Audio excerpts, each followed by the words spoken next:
Teachers in West Michigan's largest school district turned out in full force tonight, telling board members they need a fair contract and quick. 24-hour News 8's Danny Carlson was at tonight's emotional school board meeting. She's live right now to show us what happened. Danny? Yeah, Sue, members of the Grand Rapids Education Association, the teachers union here in Grand Rapids, they've been working without a contract for about 6 months now. And with that right to work deadline looming, they piled into tonight's board meeting telling us that they wanted to make sure both the board and the general public knows what they're up against.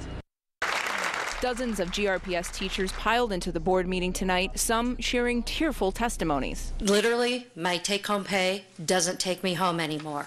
As it is right now, I work 7 days a week, and I don't know how much longer I can do that.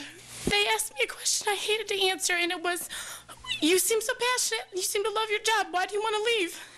And I had to say I don't, really.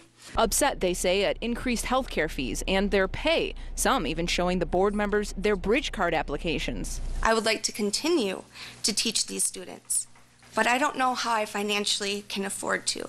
These are college-educated folks who went into a profession thinking, you know, they weren't going to get rich, but you know, they could maybe afford to do something more than what they did working in Dairy Queen as a kid. Superintendent Teresa Weatherall-Neal says both sides hope the teachers will have a contract before the right-to-work legislation goes into effect March 27th. I don't think that what they're asking is unfair and unreasonable.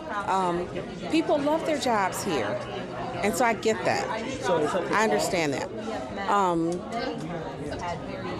You know, and is all of it true? You know, it's negotiations, right? So some of it is not. But the bigger picture is, I understand. With our ratification process and the rules required in our Constitution and bylaws, if we don't have a deal by, I believe it's March 19, it's going to get real ugly. Superintendent Neal, talking to us tonight, said that she couldn't comment on certain specific statements that teachers made, saying that it's illegal to talk about collective bargaining discussions.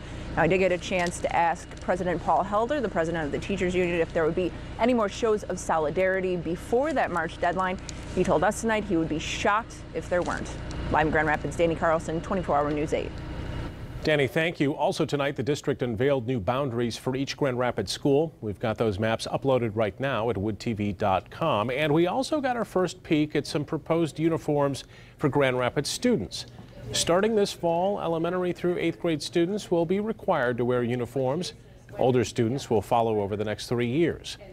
We have more on the specifics of what those uniforms look like. That's at woodtv.com.